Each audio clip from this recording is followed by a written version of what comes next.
recognizing and exposing propaganda in the media. Now, you've probably met people who haven't read too many books and haven't done much thinking, but they've sure imbibed a lot of ideology, and they can shout a lot of slogans and mantras, and they can give you the woke talking points at the time, you know. You can try and talk to them and they just shout, chant, trans women are women, trans women are women, or something like this. And yeah, how do you have a debate or discussion with people who can only think in terms of slogans and chant mantras, or, you know, they come out with one thing or another, and it's very frustrating. They are victims of propaganda. Jesus said, you shall know the truth, and the truth shall make you free. Now, of course, Jesus is the truth. We are deceived, he is the truth. So knowing the truth primarily is getting to know Jesus and his word. But in a general sense, it's also true that truth sets you free.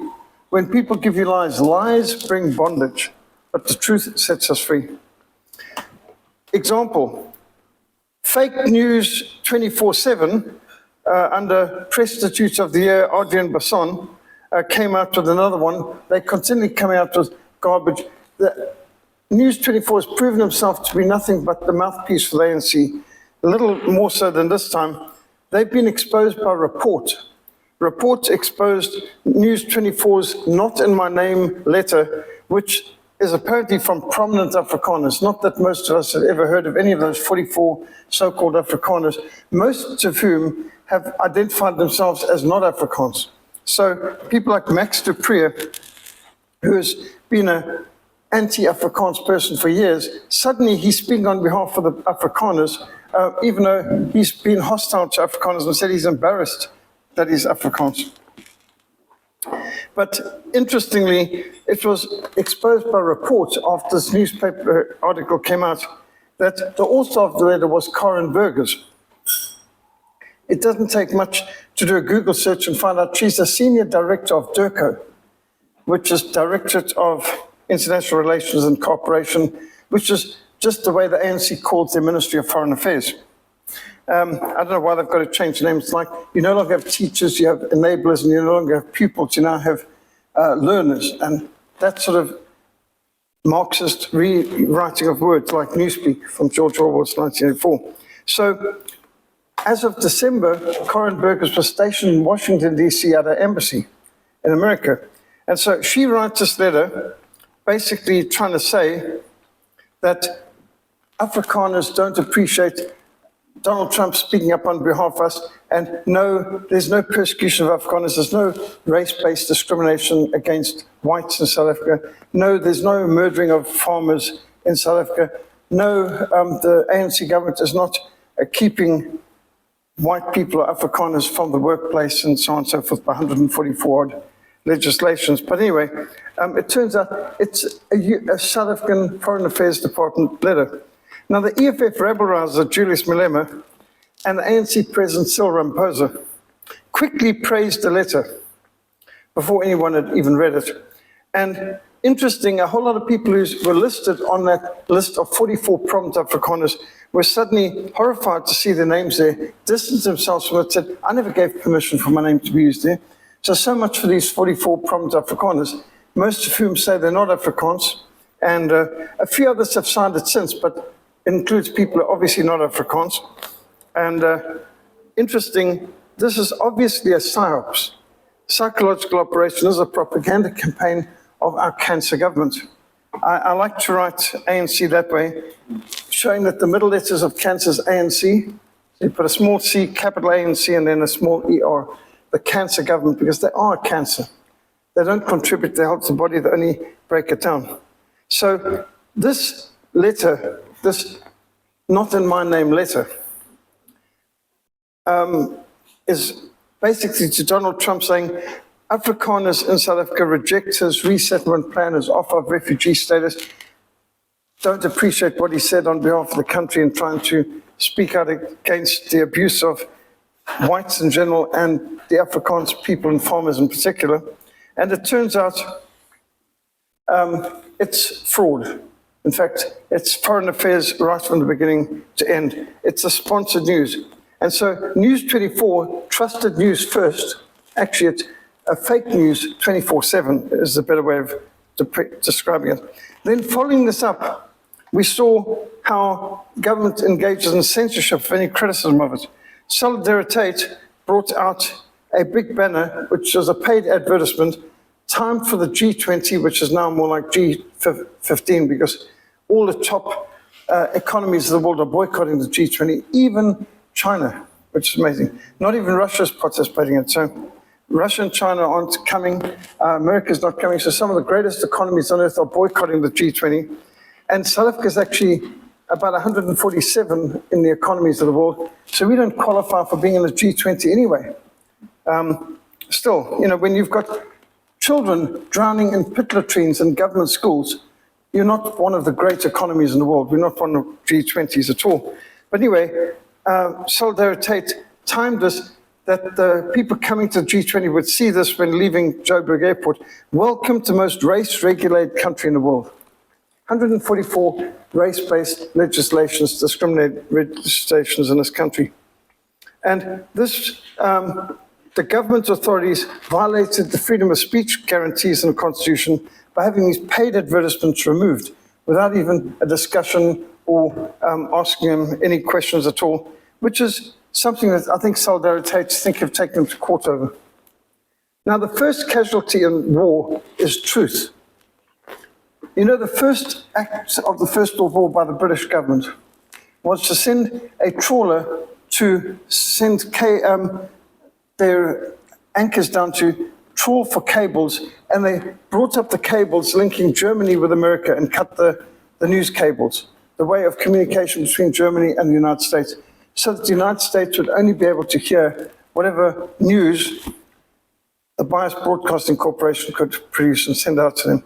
So we know the importance of words when it comes to war, and that's where the first wars launched. You would have noticed when it came to the Ukraine war, starting in February 2022, Russia attacks Ukraine without provocation. And over again, you kept hearing unprovoked aggression. Well, it was aggression, but it certainly wasn't unprovoked.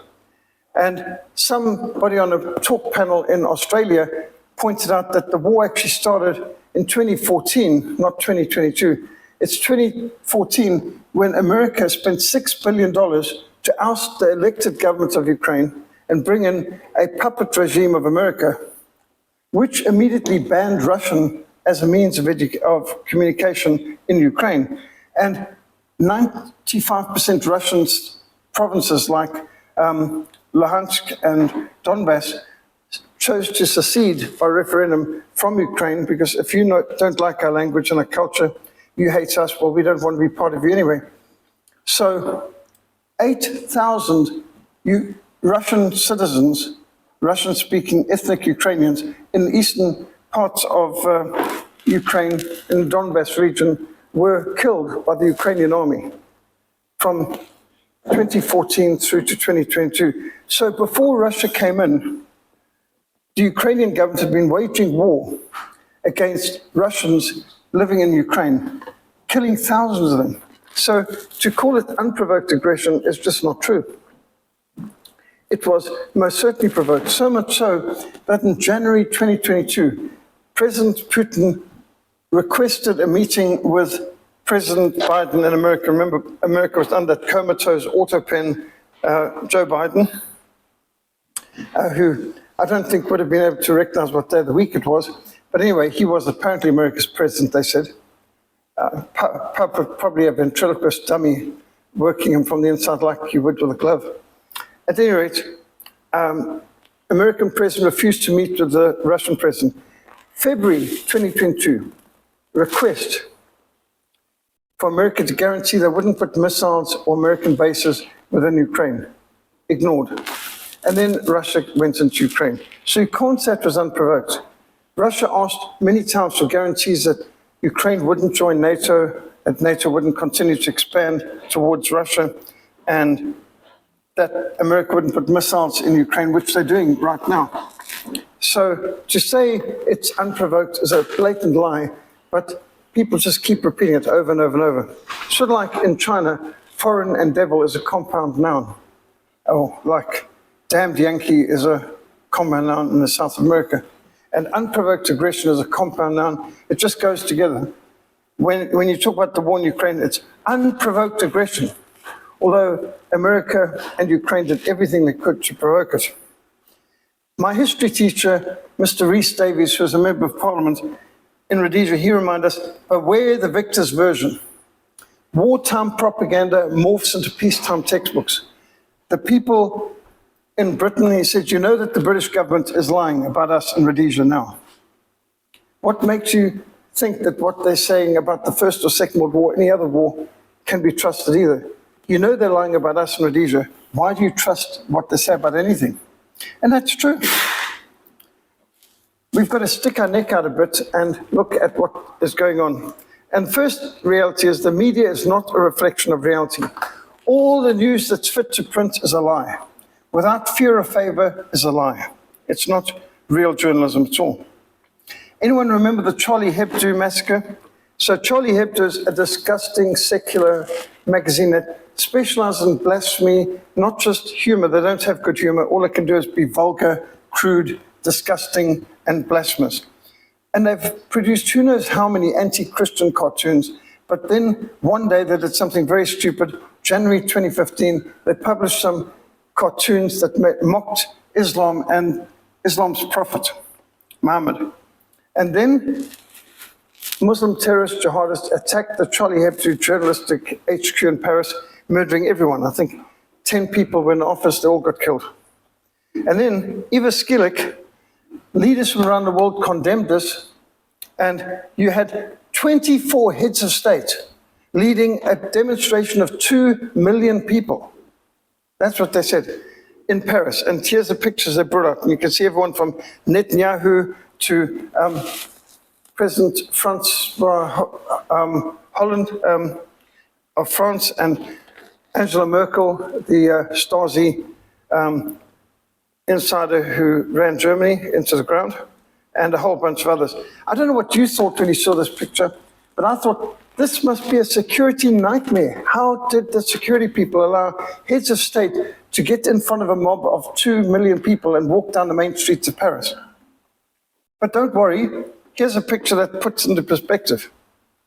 This is a photo op, it's deliberately deceptive. You see all the security guys around? This is a group of people who are all fed through metal detectors, selected folks, and maybe there was a march of 2 million in Paris, but that's not the one that these guys were leading.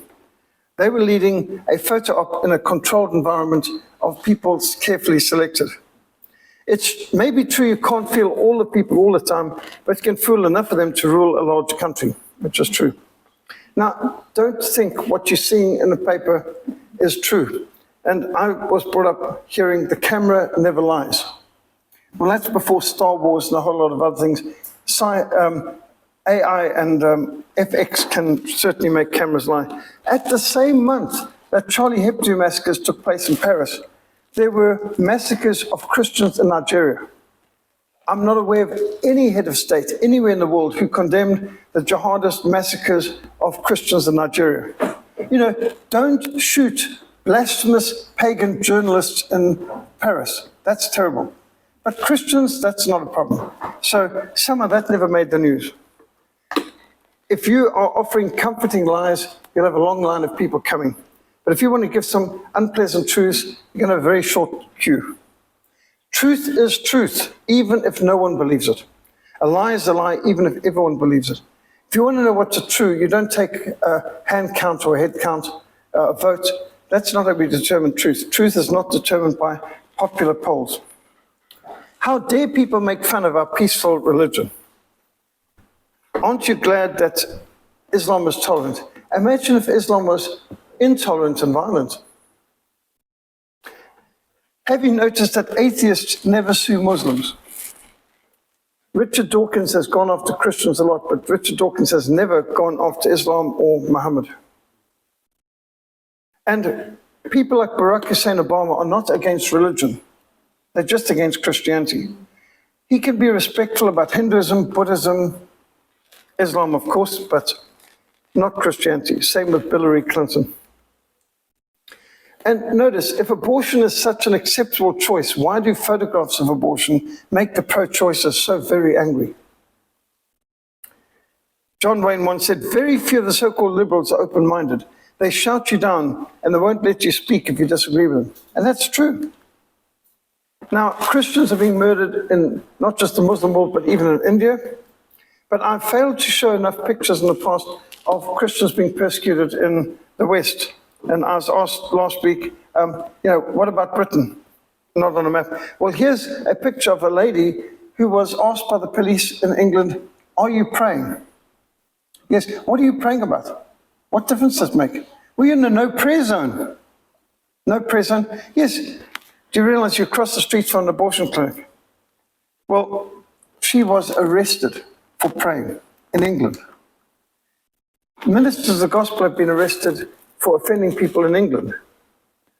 Preaching in Hyde Park can get you into deep trouble. This pastor in Canada got arrested for holding worship services. He held church services during the lockdown lunacy, masquerade madness, salvation by vaccination, COVID cult, and the Canadian KGB came along and arrested him because he was breaking COVID rules, gathering for worship. I mean, remember, abortion clinics were safe. They could stay open. Casinos could stay open. That was fine.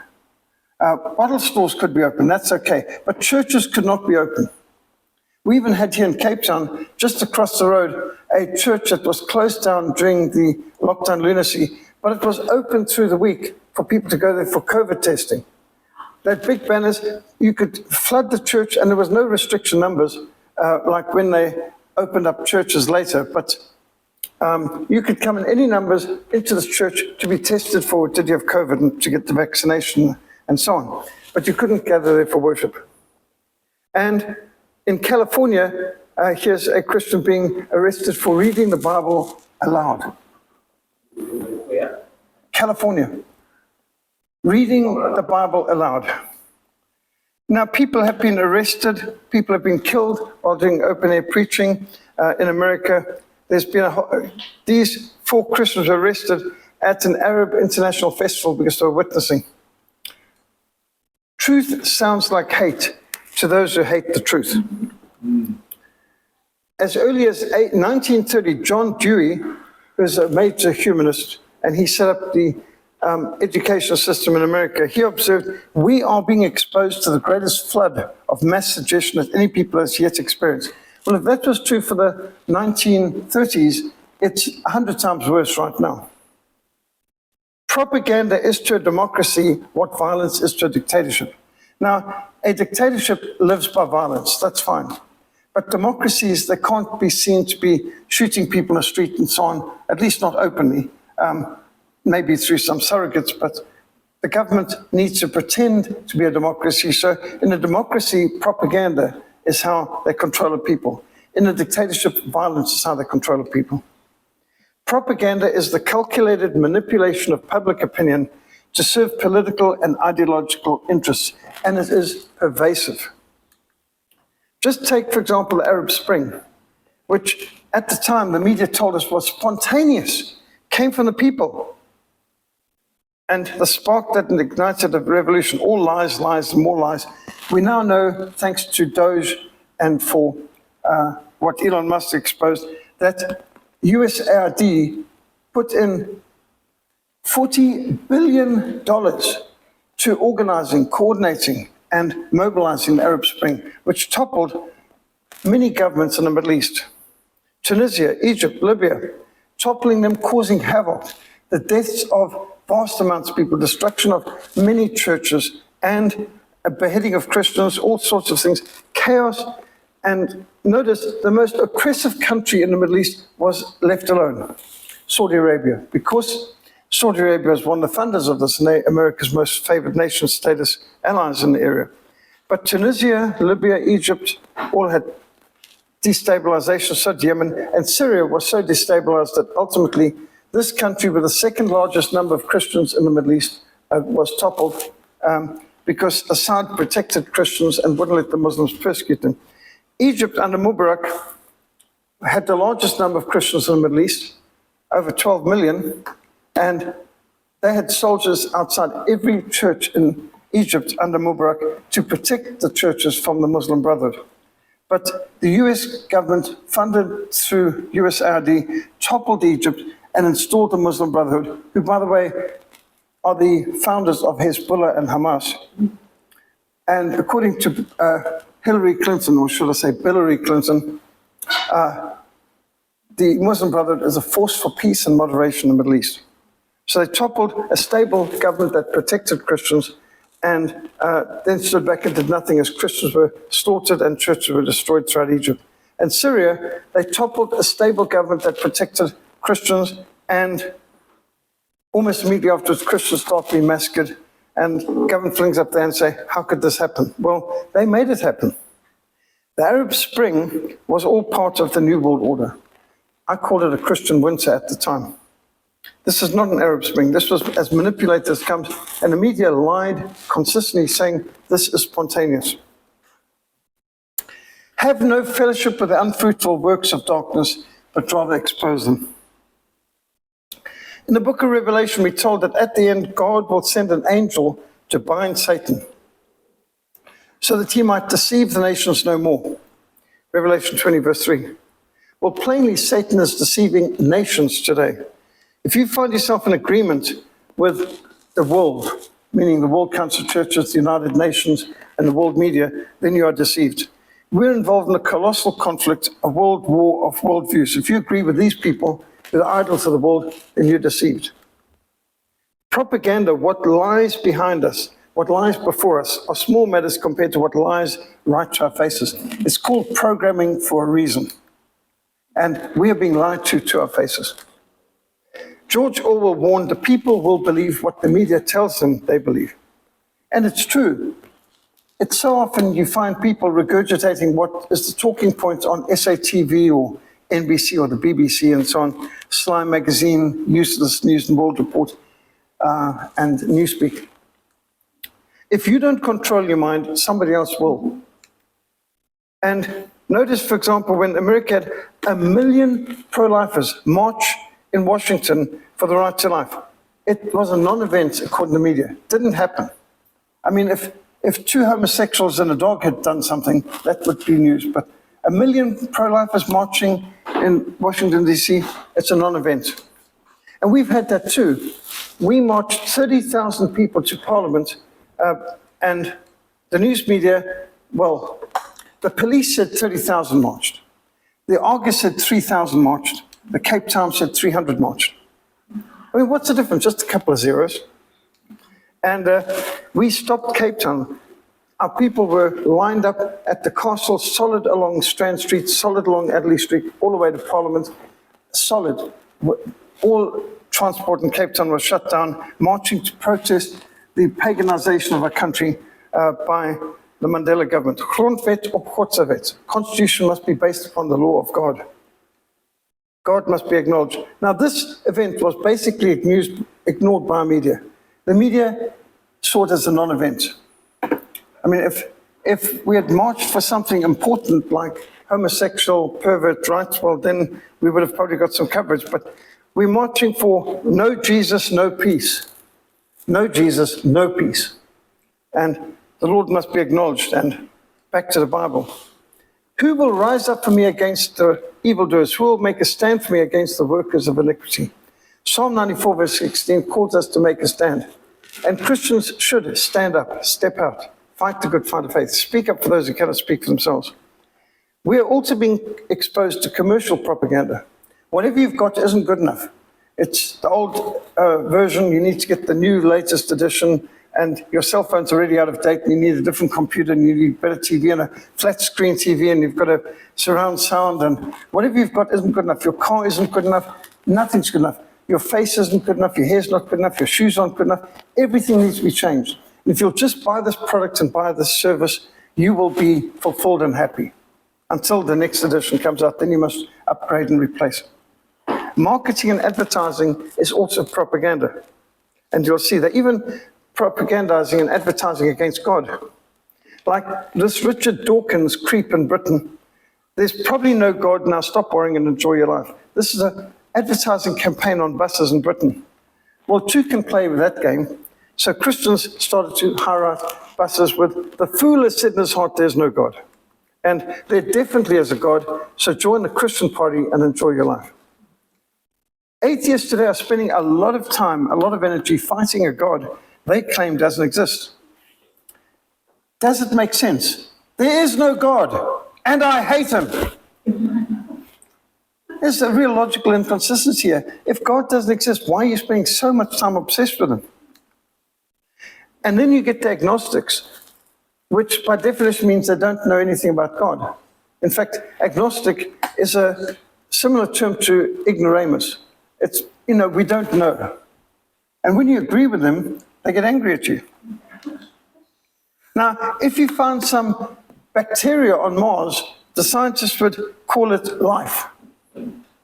But a preborn baby is not life. Isn't that amazing? So life is more sacred if it's on other planets. But if it's on our planet, it doesn't matter. But remember them getting so super excited that they had found some life on the moon. I remember that being newspaper headlines. And it turned out it was just bacteria, but they were pretty sure that the bacteria had actually contaminated the rocks after they'd been brought back to Earth from the moon. So they first championed life on the moon. It then became actually just bacteria. And then, well, it probably came from Earth anyway because it was stored in a moldy cupboard. It could have easily originated on Earth. But still, it made a nice headline for a while. Propaganda aims to do other people's thinking for them. And if you are willing to have an open mind, there's a bunch of marketers and propagandists who will fill your mind for you. Now, propaganda today has moved into propaganda, not only controlling what you think, but how you think and what you think about. And Edward Bernays is the man who actually wrote the book on propaganda. And just think about it, it is like that. I've seen in South Africa how people's discussions have been affected by adverts, movies, trends, fads, fashions. There was a time when it seemed everyone's talking about, well, Princess Diana, of course. I mean, there was a time she was the main topic of conversation. When my parents were growing up, it was the Beatles and things like that. And amazing how people can suddenly move along. And now you can see the kids, suddenly it's all Pokemon or Harry Potter. Or there's some fad that can get everyone in the world to be thinking about the same thing at the same time. We had a Bryflace here last year, as we always do on Day of the Covenant, 16th December. And there were quite a few Rhodesians came and joined us and invited the Flame Lily people to come. And one man had just come back from Canada. And he said, it's so nice having a braai in South Africa. He said, if you get a group of South Africans or Rhodesians together for a braai, you get as many opinions as our people. If you've got 30 people, you've got 30 opinions, at least. But he said in Canada, the frightening thing is you can have 30, 40, 50 people at a barbecue, what they call a barbie, and it's not a real Bryflace. I've had these guys say to me as they are using an electric grill to heat up some Viennas and say, this is like your Bryflace. I said, no, it's not. But anyway, they want to delude themselves that they're having a braai with some electric grill in Viennas, red Viennas at that, which is mostly poison actually. So he said, if you've got 50 people at a barbie in Canada, you've only got one opinion. So it's terrifying. It's all opinion you get from the Canadian News Service. So how terrifying is that when everybody has the same opinion? Somebody's being lied to. Well, indeed. Propaganda uses highly selective images, devious and prejudicial language. And there's dubious linkages. They confuse issues. They distort reality with disinformation. This is a daily reality. Remember when the Americans were invading Iraq for weapons of mass destruction that turned out to be a complete lie? Operation Enduring Freedom. There was no freedom. It certainly didn't endure. The people are worse off now than they ever were, and 1 million people got killed in liberating Iraq anyway. And they called it Operation Enduring Freedom. And in the First World War, which was one of the most catastrophic events that ever happened, it was sold to Americans as the sword of justice. There was no justice that came out of the First World War of Versailles. George Orwell wrote, "In the time of universal deceit, telling the truth becomes a revolutionary act." And Karl Marx observed, "The first battlefield is a rewriting of history." And have his disciples ever been busy? They've been rewriting history, renaming streets, renaming cities, rewriting reality. And that is the first battlefield. If you wonder why I spend so much time fighting in history, because, well, there was a time that the fight was on the border in Angola, and you did the fighting with an R4 rifle. But today, you fight against propaganda. You've got to fight on the rewriting of history. They're trying to rearrange reality in people's minds. Vladimir Lenin wrote the book What is to be Done in 1902, and he defined propaganda as the use of historical and scientific arguments to indoctrinate the educated and intelligent masses. Those are his words. We must indoctrinate the intelligent, and we need agitation to use slogans and stories and selected half-truths to exploit the grievances of the uneducated, ignorant masses. His words, direct quotes. So he said, for the educated, we must indoctrinate them. For the uneducated, we must just agitate them. Get them worked up about something. And you can see how easy that is.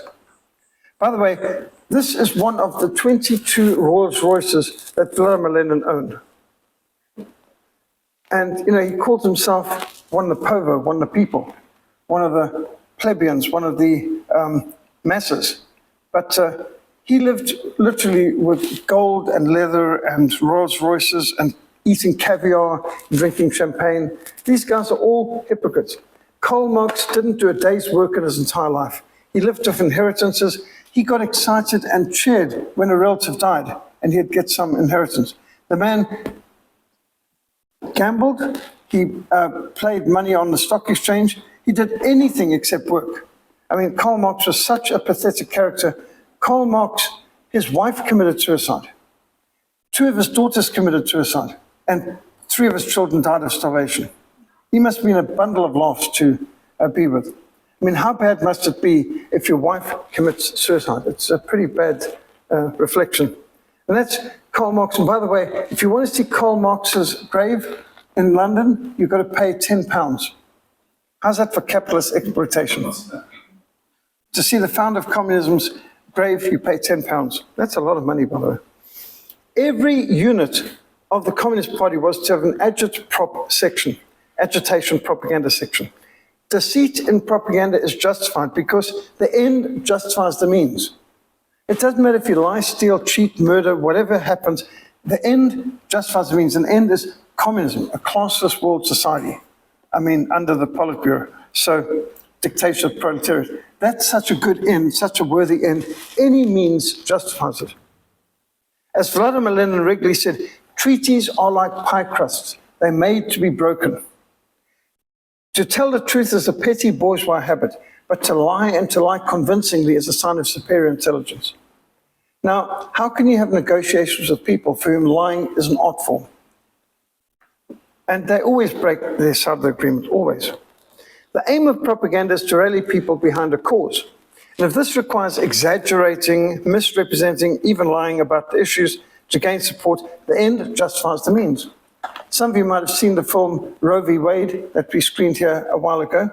And there you've got the film told from the perspective of the head of the abortion rights action group in America, this doctor who produced the Silent Scream film. Remember, there's a top abortionist in America. He's responsible for 42,000 abortions. You want to remember his name? I don't know why I'm suddenly blank on this.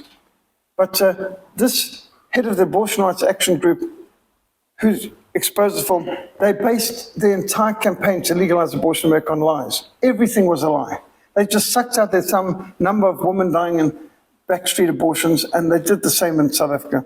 Our abortion rights action group used the same lies they used in America, except the Americans' leader of it got converted and he exposed the fact we lied about everything. Even the Roe v. Wade case, I mean, they're all built upon lies on every level, which is what that film comes to expose.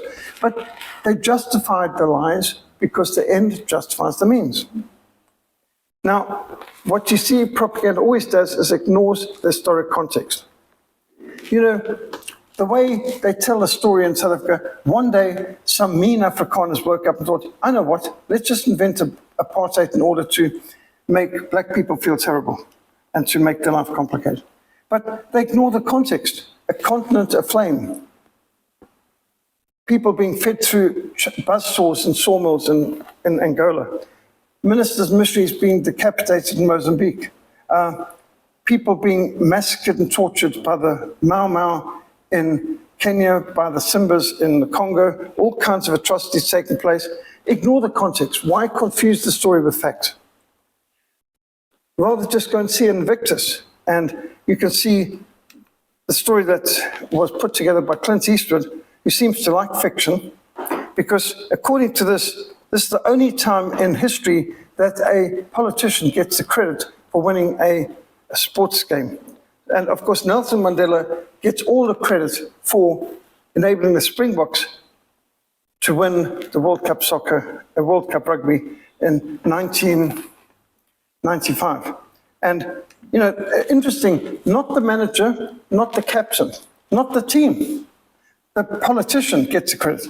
I don't know if the Queen gets the blame for when the British lose their matches. You know, Britain invented the sports of cricket, rugby, and soccer, but their teams can't seem to win. Now, is that the fault of the Queen or the King or the Prime Minister? No.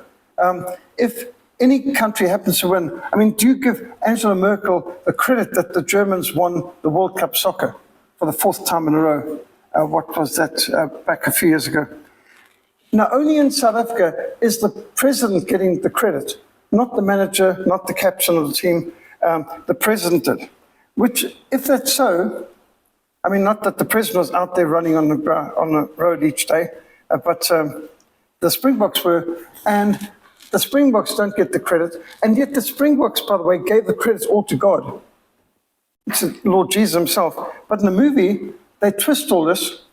Interesting how our captain, who's a very tall man and a dedicated Bible-believing Christian, who's captain of the Springboks, is represented by a short Matt Damon, who is plainly a pagan, who swears and curses during the match, where he said that never happened, and who seemed to go and sleep with his girlfriend the night before the match, which his wife said never happened, that's a lie.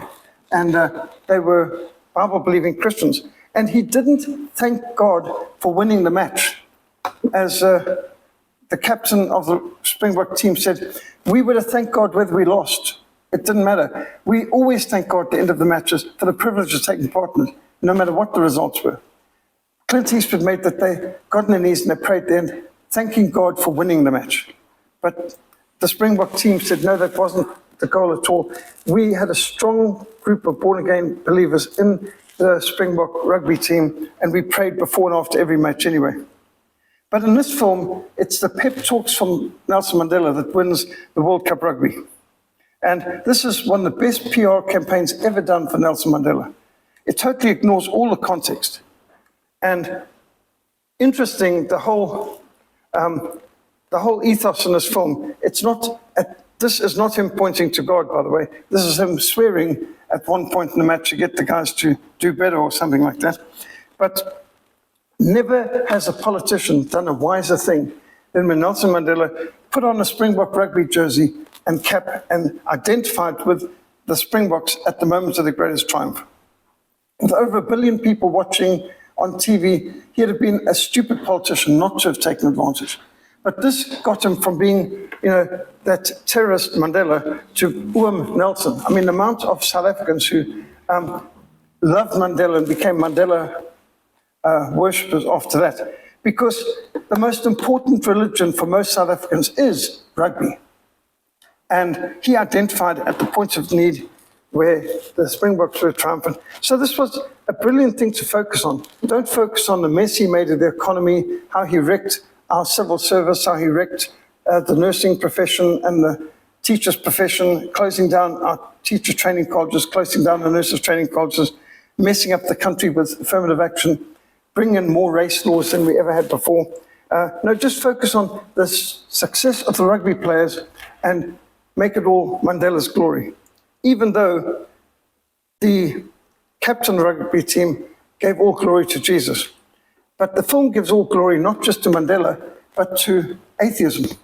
The name of the film, Invictus, it comes from this famous poem, which is written by an atheist who hated God.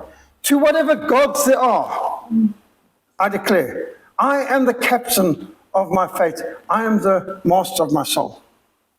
And so Invictus, the name Invictus, all the way through the poem of Invictus, which is repeated twice in the movie with soaring music behind it, it's basically a fist of rebellion to God.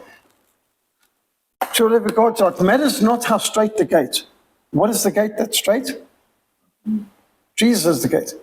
Nor how charged with punishments the scroll. What scroll is charged with punishments? The Bible. So I don't care about God, I don't care about Jesus, I don't care about the Bible.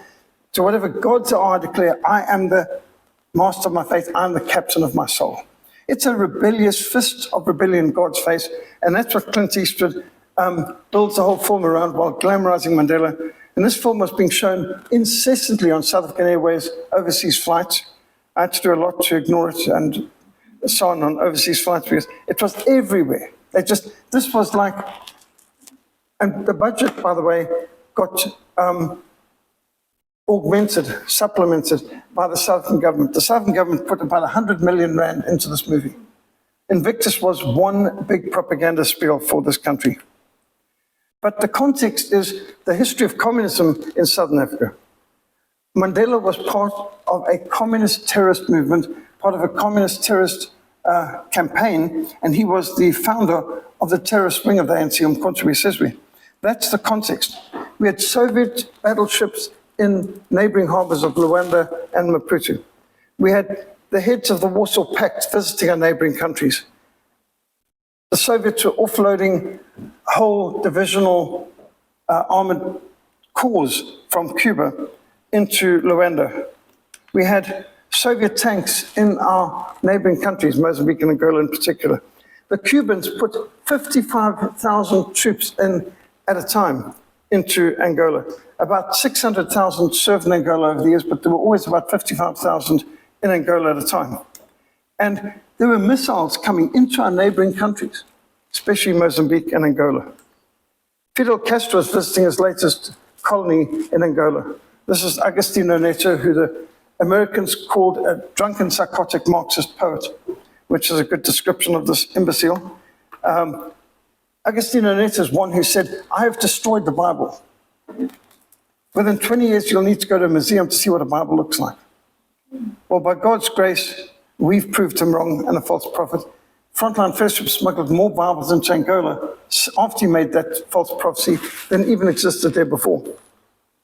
And here you can see the Soviet propaganda on the walls. In fact, our people took these down off the walls and put them close to the window so that you could see the South African infantry officer and the captured Soviet P-79 amphibious tank that was outside the window. And you can see the SWAPO and ANC posters on the walls along with the Soviet rank structure. And here's the Soviet trainers in this terrorist camp with the Marx brothers, Karl Marx, Friedrich Engels, Vladimir Lenin. And there's the Vietnamese flag, by the way. So this is a whole lot that you can learn from these pictures. That's the context. Angola being destroyed by the communists. Whole towns totally wrecked. Beautiful towns that had been destroyed by the communists coming in. And the local people just being tied up and shot by firing squads. That's what liberation meant. That's the context. Soviet mines, Red Chinese and Soviet mortars coming into the country. This is the context. Our ministers marching under the blood-stained banner of the Soviet Union, the Hammond sickle, the star, and the red flag, red with the blood of about 66 million Christians murdered under the Soviet Union.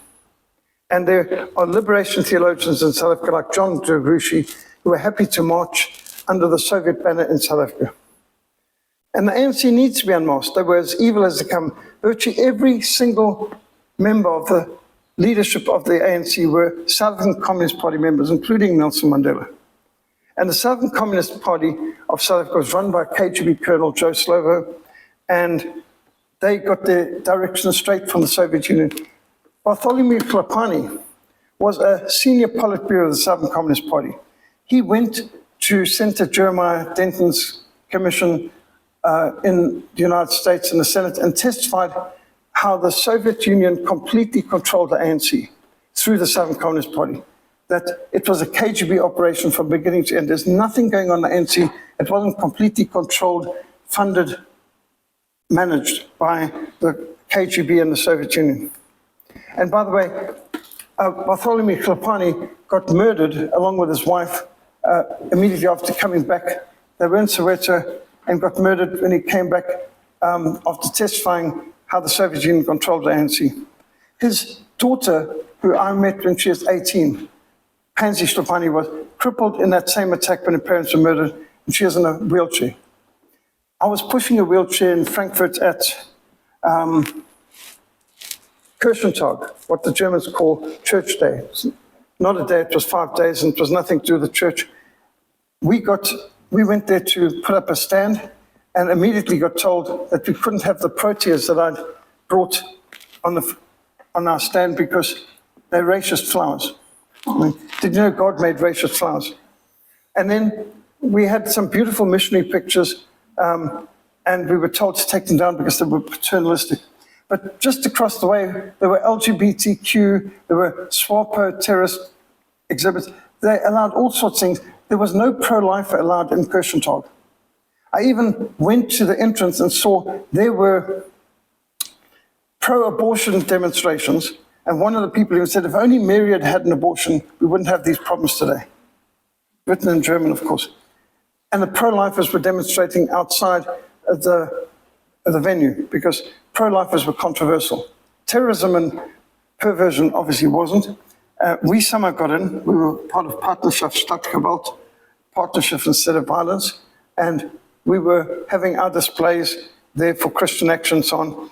And we got into so many arguments and discussions. I even had a swap with terrorists arguing with me, which ended up in my book, Behind Enemy Lines, because it's so good, how he gave what's going on there. But this is the kind of thing that is going on.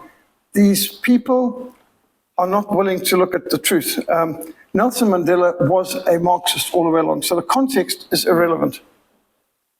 Cornelia Kokomo, who was burned, most of her body burned by a suitcase bomb in Johannesburg, a station which is one of the Operation Maibu, Nelson Mandela operations.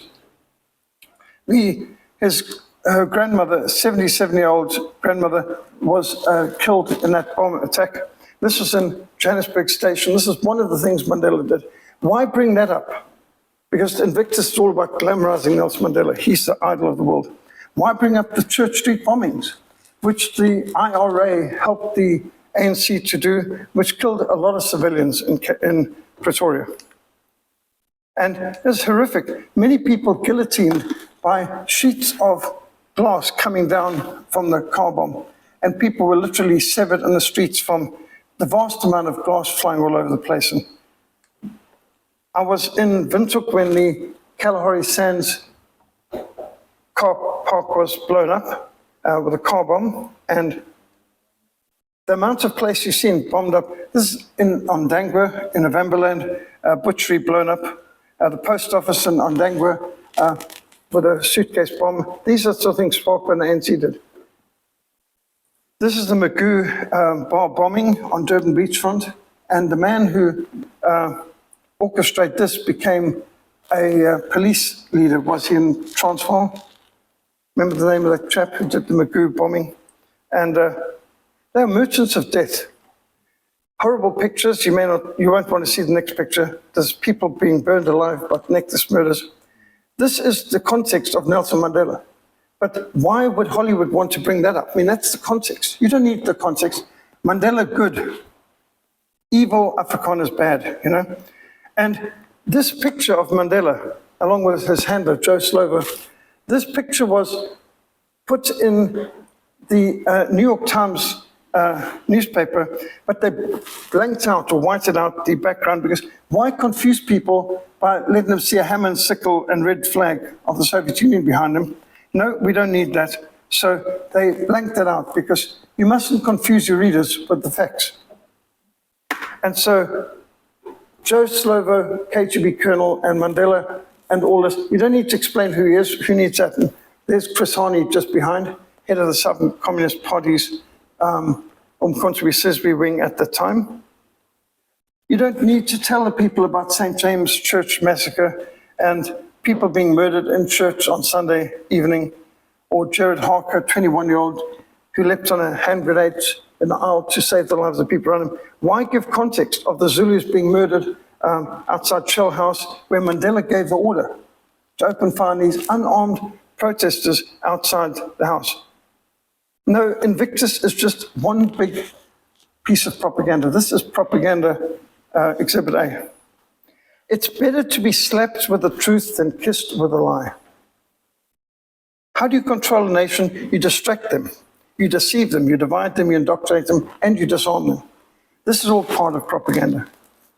Propaganda uses selective stories, making the exceptional representative. So instead of taking the vast amounts of Christian victims of persecution, let's choose one Muslim who got his feelings hurt on a bus or something in the underground in London.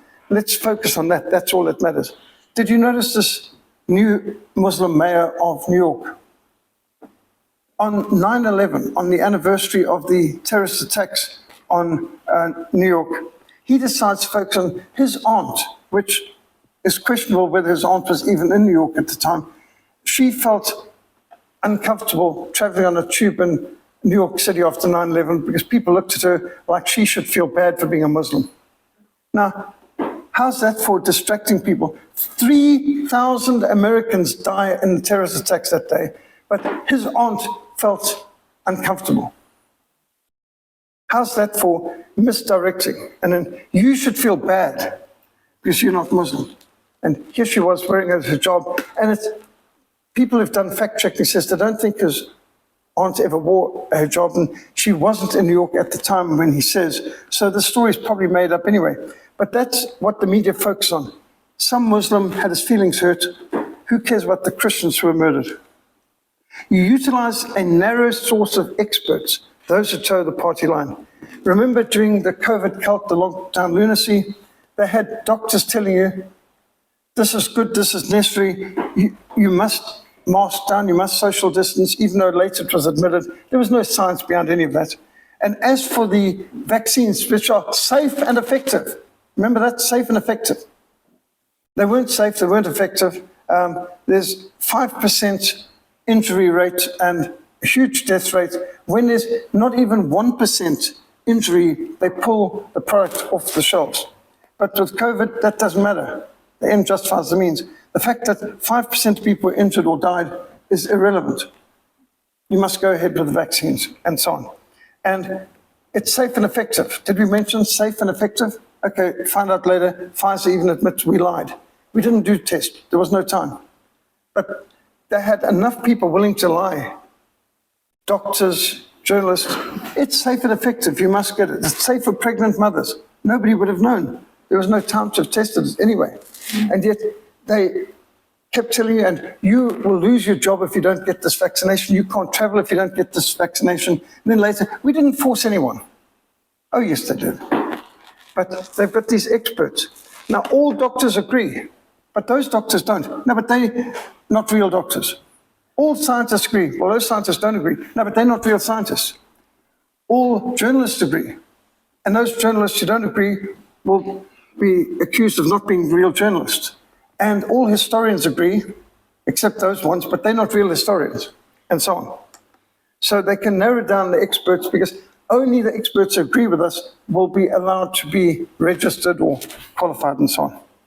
And this is the sort of Marx brothers. Here you've got Joseph Stalin, Vladimir Lenin, and Trotsky. Now, Trotsky and Stalin hated one another. If you've read Animal Farm, you'll recognize Snowball is based on Trotsky, the hero of the revolution. Napoleon is based on Stalin. He's the mass murdering thug who wasn't part of the actual revolution, but he takes over afterwards. Propaganda demonizes the enemy with fictitious stories. I mean, how's this for absolute garbage?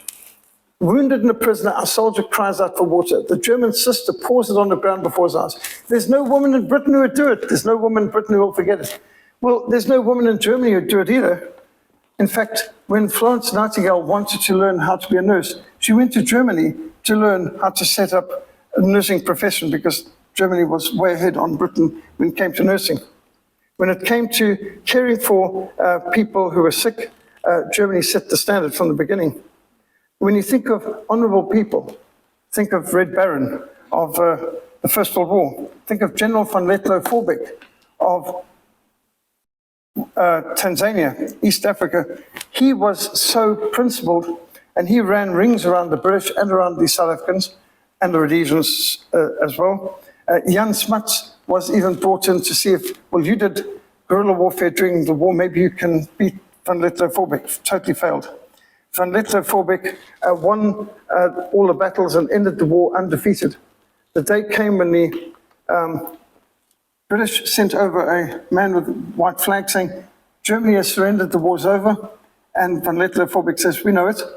I mean, he'd been intercepting their couriers as well. And they said, hand over your weapons and come into our camps. And he said, you never beat us in battle. You want our weapons? Let's have a rematch. And they said, no, you can keep your weapons, you can keep your flags, you can keep your swords. And they gave them feasts and banquets and saluted them playing the German national anthem as they boarded their ships to go back to Germany. They were just glad to get von Letlow-Vorbeck and his Schutztruppe off at the shores and that they could claim victory. And then you get films like Joy X Noel, which is based on the true story of the Christmas truce. So this demonizing of the enemy turns out to be false. Really decent people when it comes down to the wars. My own father had the greatest respect for the Africa Corps. He'd often mutter, it wasn't like that when he'd see movie films with, typical demonization of the enemy. And these are the trenches. In the British trenches are angular, German trenches were more smooth, rounded. And the purpose is that if a shell falls in a trench, you don't want it to go down the whole trench. So that's why the trenches had to keep changing direction.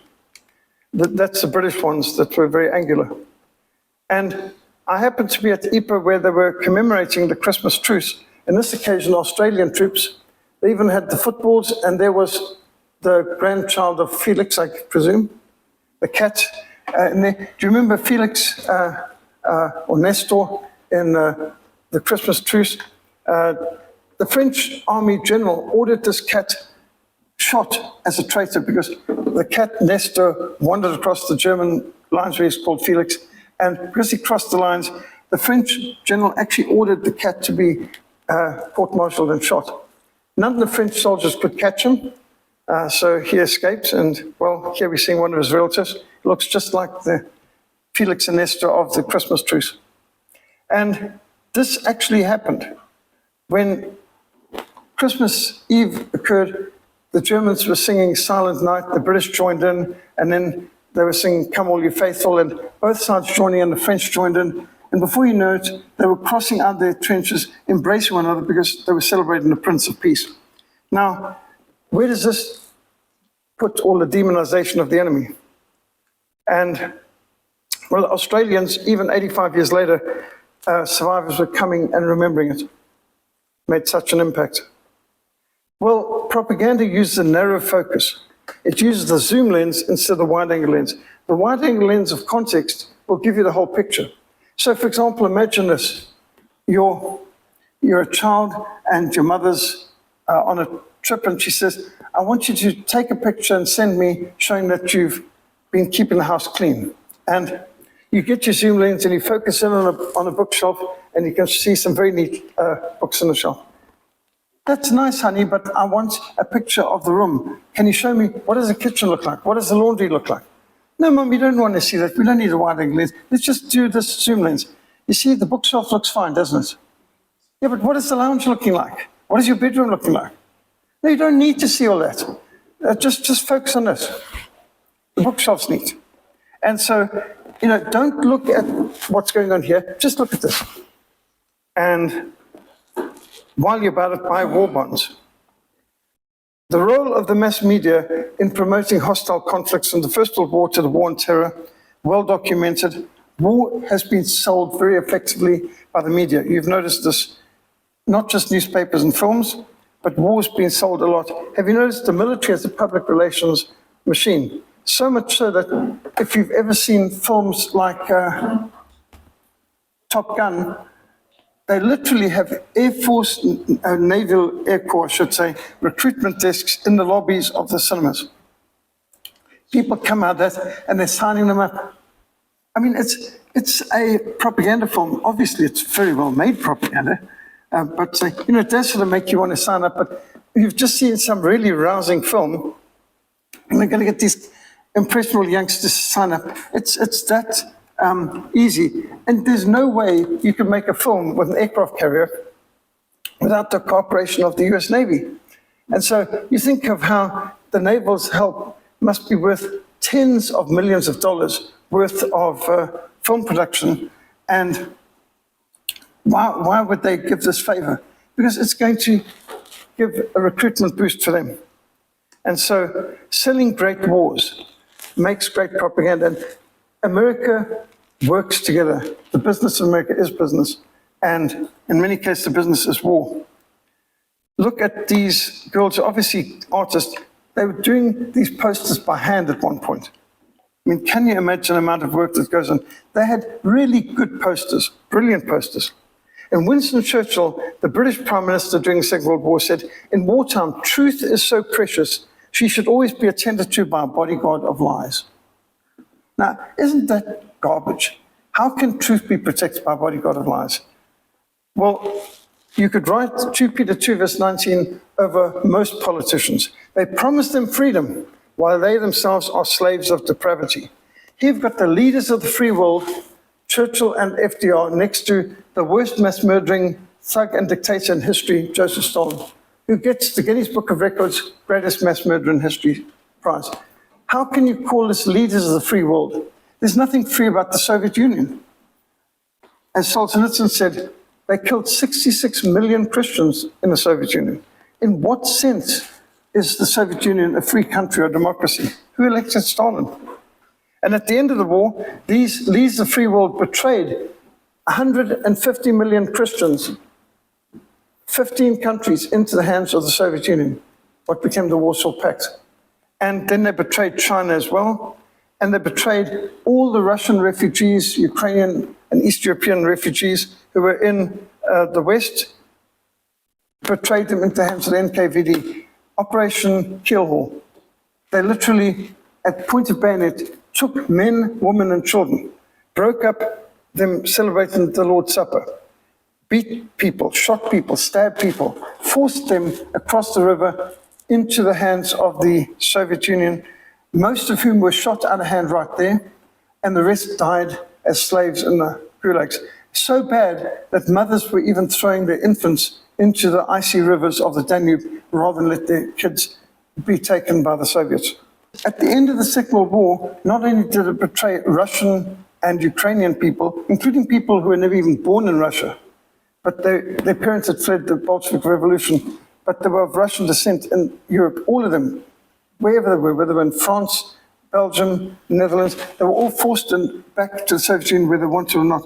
But worse than that, if you can say that, British troops, American troops who had been in German prison camps but behind the Eastern Bloc and therefore captured by the Red Army, were left in the hands of the Red Army. And they continued to be worked as slaves in the gulags. And at first Stalin said, if you don't do this, that, and the other, we won't give your prisoners back. And then after a while, he said, if you don't do this, that, and the other, we'll let your people know that you have left them in our hands working the gulag for so many years. And so the Western governments literally betrayed their own soldiers, not just betraying other people, but their own soldiers. Can you imagine tens of thousands of British and American prisoners of war were abandoned to Stalin's gulag? I mean, that's just so disgusting. It just makes you wonder how on earth we could glamorize disgusting, backstabbing scum like Churchill and Franklin Delano Roosevelt, who must be two of the worst leaders ever. The amount of Christians who suffered under these people, bad enough. But to think American governments betraying American soldiers, British governments betraying British soldiers behind. So the most dangerous weapon is not a gun, the most dangerous weapon is a government-controlled media. For them to try and make out how, you having a firearm might result in someone getting shot, like a burglar or a terrorist or an assassin trying to break into your home. But actually, the biggest danger is government lies through the media. So the German philosopher George Hegel in 1821 wrote The Philosophy of Right. He said, in democracies, the public is manipulated and persuaded by hidden persuaders and hidden manipulators. And the French author Anatole France wrote, democracy is run by an unseen engineer. Mark Twain, already in 1916, as America was getting prepared to go into the Second World War, he said, propaganda in America is rising. Next, the statesman will invent cheap lies, putting the blame upon the nation that is attacked. And every man will be glad of those conscience-soothing falsities and will diligently study them and refuse to examine any refutations of them. And thus he will by and by convince himself that the war is just, and he will thank God for the better sleep he enjoys after this process of grotesque self-delusion. And that's the way it works. If you don't come to democracy, democracy will come to you. You've got oil. We need to liberate you. Let us bomb you so that you can be free. Democracy coming soon to a neighborhood near you. And this isn't much of a joke. Just to see the kind of films they bring out, there was a very nice film that came out on the Second World War called The Book Thief, which, although they shoved in some horrible propaganda at different points, it's got this grotesque scene at the end where after the heroine of the film dies in a bombing, her family dies in a bombing, she survives, but after the bombing that kills all of her friends and neighbors and family, they next scene, a whole lot of American trucks and tanks come into the village saying, liberation. Now, I don't think any German whose village has been bombed and whose family and friends have been killed is going to think we're being liberated by the people who bombed us. But that's the kind of nonsense propaganda that is injected into films. It's so disgusting. There's nothing liberating about bombing people.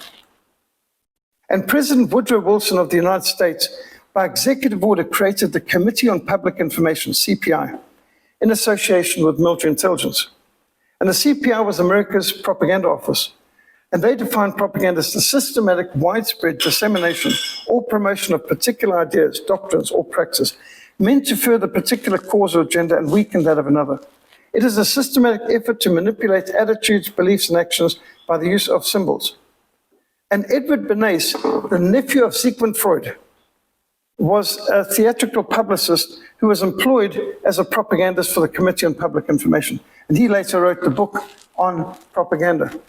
And his uncle was Sigmund Freud, who was a real sicko pervert, mind you, but still, that's the origins of modern-day propaganda.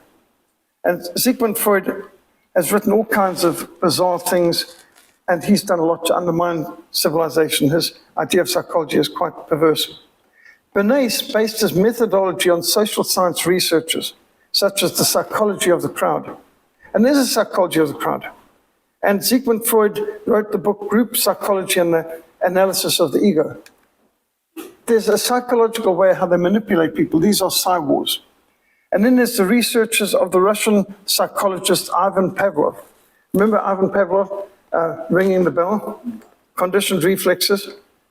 You feed the dog and you ring the bell every time you feed him. And after a while you ring the bell without giving him food and he'll still salivate. It's a conditioned response. So Pavlov and his dogs.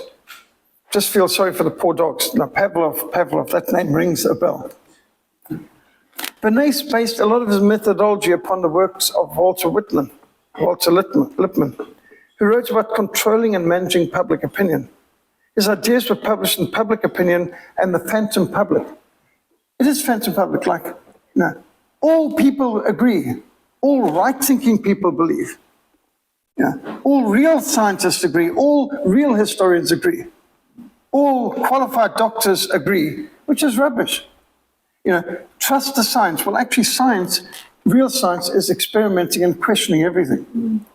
Accepting things is not science, that's gullibility and stupidity. Well, Walter Lippmann was a member of the American military intelligence during the First World War, and he believed people are irrational and people act chaotically. And because people are unable to act independently and to make rational choices, people need to be guided by a specialized class of enlightened elites. Enlightened elites. This is really arrogant. Step into your place. And Lippmann described people as simple-minded and sheep-like. Incapable of formulating or organizing their ideas. They can't even organize their interests and wishes. Therefore, the enlightened elites can lead and educate the masses. This is what you need to think about, and this is how you need to think about it. And Lippmann put it, making of one general will out of a multitude of general wishes. The public must be regimented. This is the kind of soap powder you need. This is the kind of iPhone you need. This is the kind of computer program. This is the kind of game you need to play. This is how you need to do your hair. This is how you need to walk. This is how you need to behave. These are the tattoos you need to get, and so on and so forth. The public philosophy. It is the new dynamic of society, he said. The fact remains propaganda is one of the most powerful instruments in the modern world. Propaganda is a reflex of the immensity and the irrationality and the woefulness of the modern world. Mobilize the hatred of the people against their enemy. Represent the opposing nation as a menacing, murderous aggressor. Represent the opposing nation as satanic. It violates all moral standards. Mobilize hatred against the enemy. You must dehumanize the enemy, portray him as barbaric, brutal, cruel, and uncivilized. Now, I remember going and seeing movies where the opposing side was on the other team, but sometimes they were respected. But the modern movies, they've demonized the enemy to such an extent that you cheer when the enemy meets his doom. Now, just take, for example, The Patriot, which is real propaganda. It's a well-made piece of propaganda, but the key thing is to have the most likable people in the film. This son of the Mel Gibson character, Heath Ledger plays him, and then the girl that he wants to marry. And they get burned to death in a church building by this horrible British colonel. Now, it's such a disgusting film.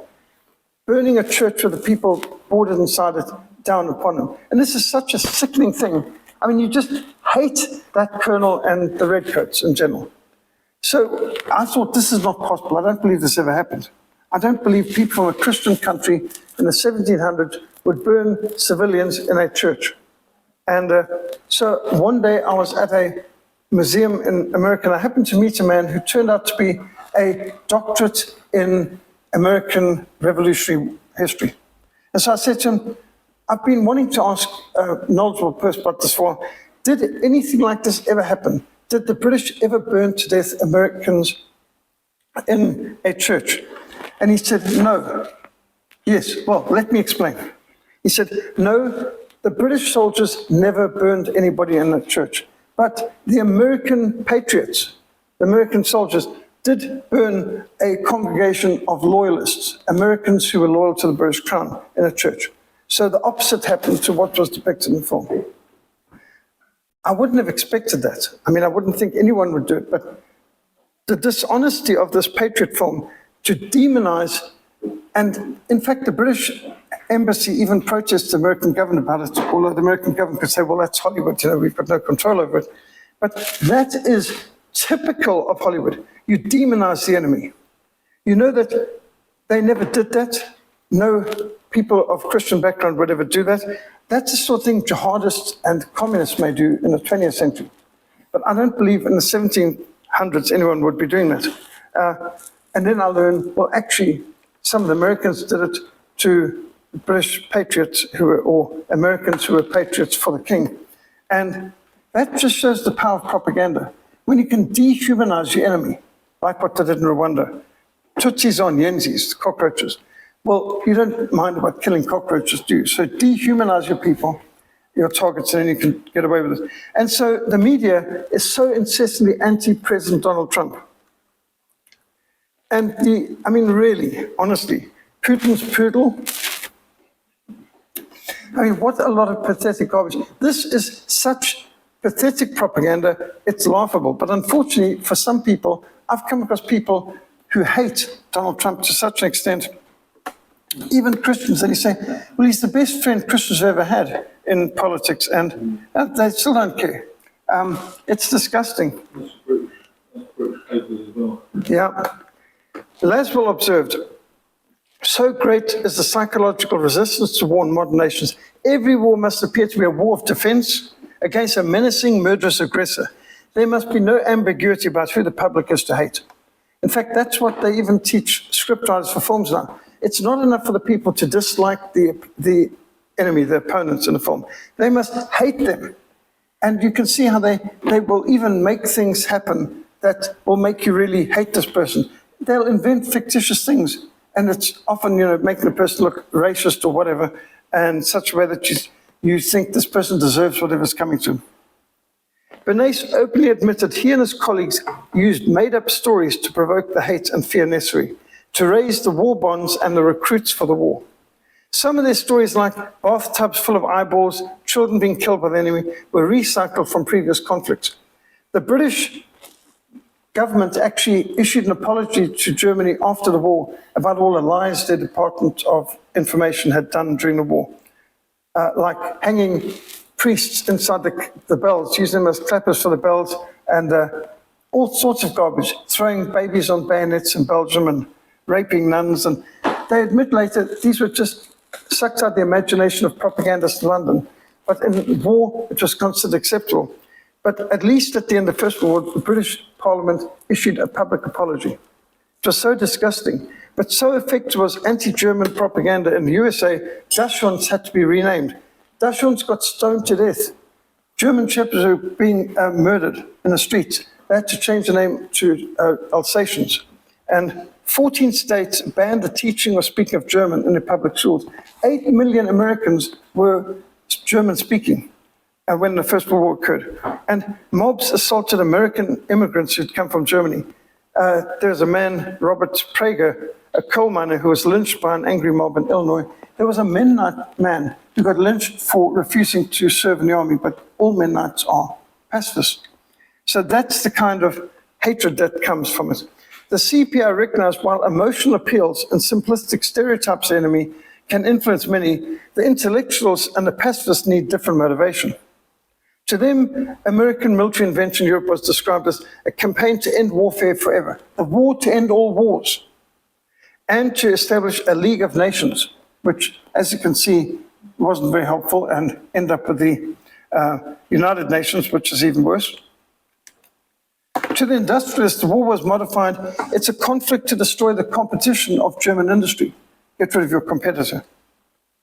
The propagandists didn't need to ask if it was true, just does it work? And this is what goes on during war. This is also what goes on in competitions with companies. Sometimes the commercial propaganda is also mean and dishonest, but it's just, the end justifies the means. So the director of CPI's Foreign Division reported, the history of propaganda war would scarcely be worthy of consideration here, but for one fact. It didn't stop with armistice, no indeed. The methods invented and tried out in war were too valuable for the use of governments, factions, and special interests. Ultimately, the guilt is less important than the questions the activities raised about the role of propaganda in a democratic society. The whole theory of democratic society is rooted in the belief that free citizens can form their own opinions about the issues of the day to decide on their collective destiny. Freedom of speech, freedom of opinion, freedom of association, freedom of thought, freedom of religion are fundamental necessities for any democratic process. So what's going to happen when the government lies to you? Is propaganda compatible with freedom? They used taxpayers' money to target their own civilians to change their minds by lying to them. And they came to the conclusion their citizens were not making the correct decisions and not quickly enough. So they flooded the channels of communication with dishonest messages designed to stir up emotions and provoke hatred of their long-time trading partner, Germany. The war came to an end, but the propaganda did not. I mean, Hollywood must have produced a few thousand anti-German films over the last few years, and they just don't stop. And they get more and more pathetic and more extreme, like Inglourious Bastards and films where they rejoice in torturing people, beating a defenseless person to death who's meant to be a prisoner of war with a baseball bat. And one of them described it as a Jewish wet dream. to torture Germans. And they've got all the people who need to be beaten up are blonde-haired and blue-eyed. Obviously, they deserve to have their heads bashed in with a baseball bat, tortured to death. I mean, this is apparently the wet dream of every Jew, according to the director of this film. And these are the kind of disgusting things that they're raising whole generations to hate. Well, after the war, Edward Bernays pioneered public relations. PR is the first two letters of propaganda. But of course, you don't want to call it propaganda to commercial people, so they sold as PR, public relations. And he became known as the father of spin. He, for example, convinced people that they needed to eat bananas and convinced people they needed a fan, and then also cigarettes. Edward Bernays went to Lucky Strike and said, I can double your customers. How could you possibly do that? I can persuade women to smoke. That's not possible. Women will never agree to smoking. Give me the budget, I'll make it happen.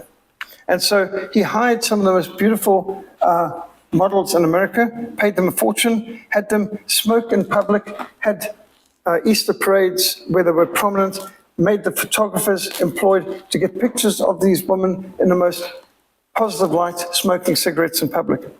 And he said, the public relations must create the news to appeal to the instincts and fundamental emotions of the public. Now, how do you like this one? Lie to Lucky, and you'll never miss those sweets that make you fat. How's that for subtle? And then an ancient prejudice has been removed.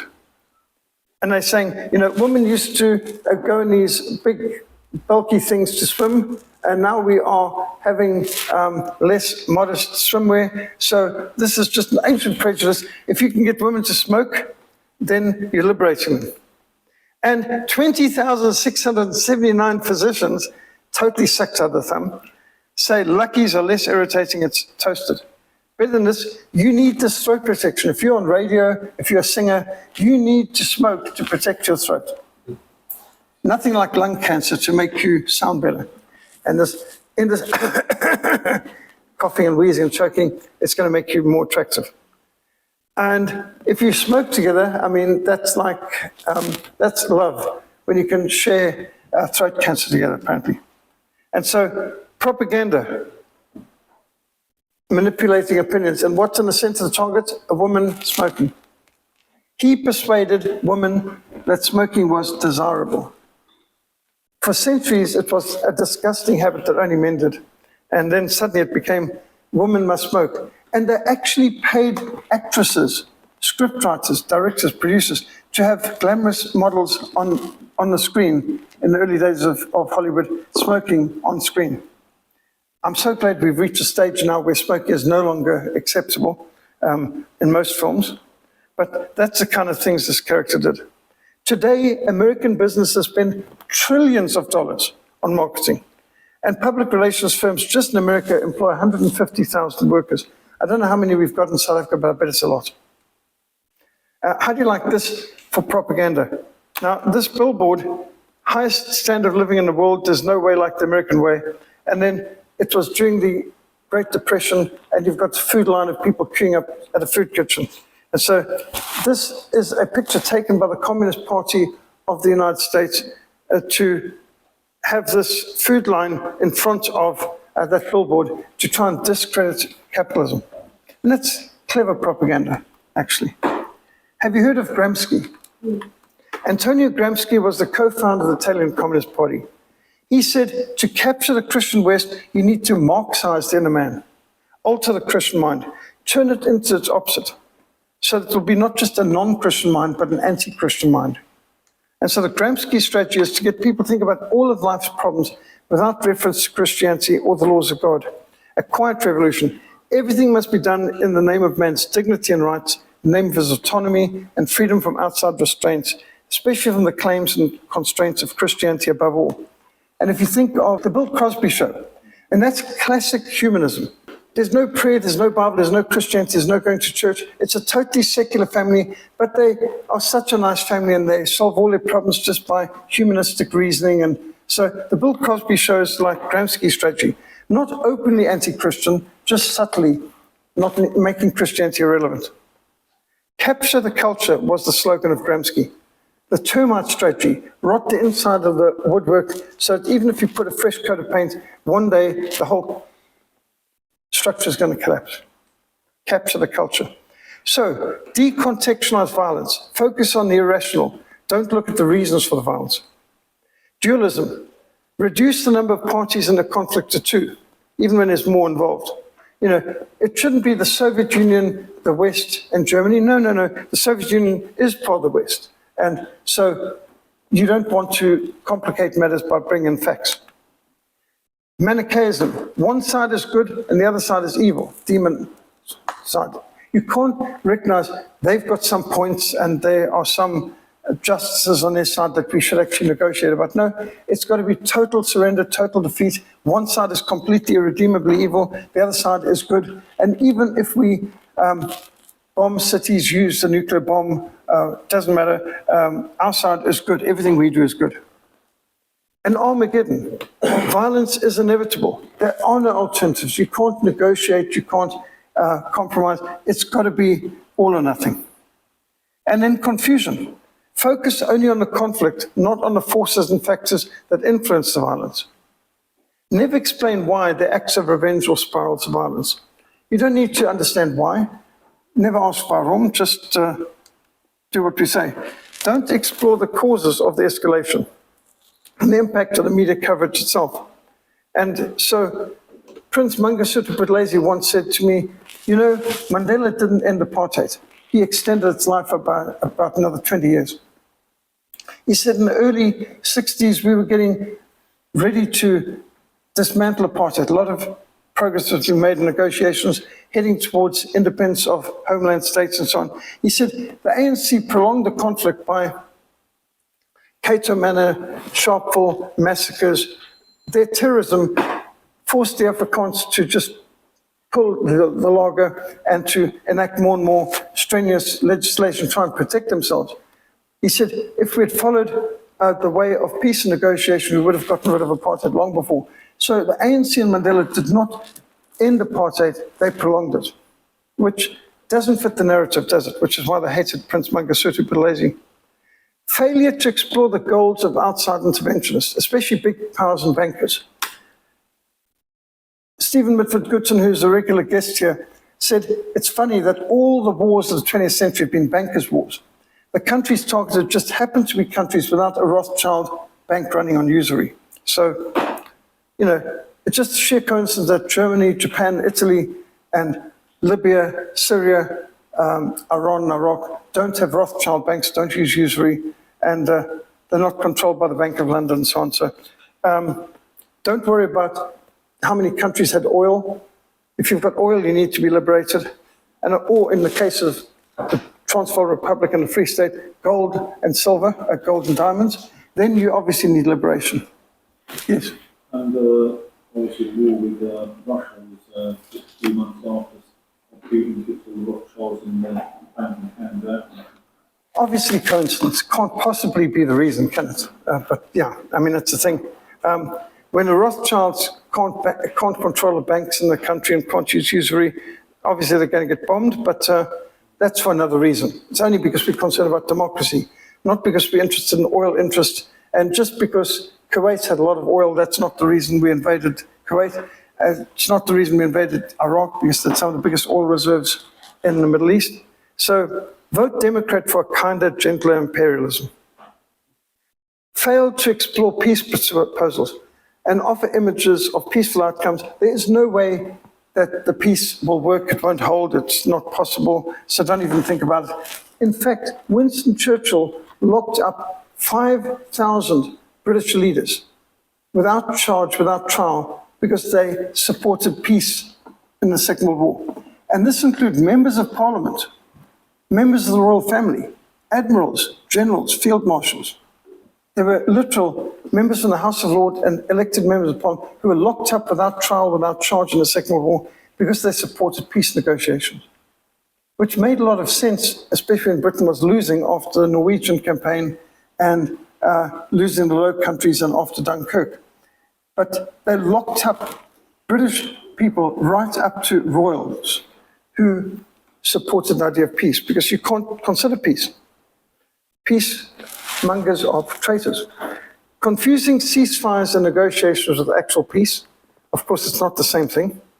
Omitting reconciliation as a viable option. So propaganda always would be, no, you can't do that. Propaganda does not need to be true. It just needs to be plausible. Sometimes it can tell the truth, but withhold the point of view from the other side to create a distorted perspective. Hope and change, but change is another word for revolution. Knightley observed the media demands that we trust it, but all too often that trust has been betrayed. The media has lied to us about so many things. Remember, there's no conspiracy, there's no cover-up with the Kennedy shooting. It was the work of a lone nut. It was just Lee Harvey Oswald. And now the facts are coming out. They lied, they covered up, they murdered the patsy. And there's so many lies, lies, and more lies. And you can see there's a lot of lies and cover-up when it comes to Jeffrey Epstein and how he is blackmailing just about everyone in Congress and some of the most powerful people in the United States, including Bill Clinton and Oprah Winfrey, involved in the whole lot of them. So many Hollywood stars as well. But there's a big cover-up going on. You can't trust the media. They took part in the COVID cult lies. And Miran Gutierrez summarized propaganda strategies as follows: incompleteness, inaccuracy, driving the agenda, milking the story, exploiting what we want to believe the best about ourselves. We don't want to believe our government lies to us. We don't want to believe that our heroes and leaders are a bunch of thieves and criminals. Perception management, reinforcing existing attitudes, build on people's distrust or lies and gullibility. Simple repetitions and emotional phrases. How's this for meaninglessness that everyone, including enemies, can say? Let us go forward together. I've heard the ANC say that. They've got on their own post. Let's go forward together. What does that mean? Anyone can say that. It's absolutely meaningless piece of nonsense. Words are weapons in warfare. Propaganda involves word games, name-calling of the target nation, labeling people and groups in a negative manner, and of course the classics these days are racist, intolerant, bigot, homophobe, anti-Semite, whatever. We're fighting to prevent this. Well, I think we just showed pictures right at the beginning that that's exactly what we got. Crushing churches is what the Soviet Union did, and crushing churches is now what Canada and Britain do. And they were starting to do in America, although thankfully Donald Trump's reversed that. But crushing churches, closing down churches for this COVID cult lockdown lunacy. So they claimed they're fighting to prevent this, but that's what they got. Burning churches. Do you know that there's been over 100 churches burned in Canada in recent months? Canada. There's an absolute epidemic of church burning going on in Canada. And in his glittering generalities with regard to your allies, labeling even Stalin's Soviet Union with positive manners. This is your friend. This is on the back of a playing card issued to troops. This is your friend, Russian. He fights for freedom. Well, that would have been nice if he did, but they didn't. This is what the Soviet Union looked like. They murdered the Russian royal family, including the 4 princesses. They committed one of the worst crimes ever, murdering the entire intelligentsia and leadership of Poland in the Katyn Forest Massacre. One of the worst crimes in the history of the world.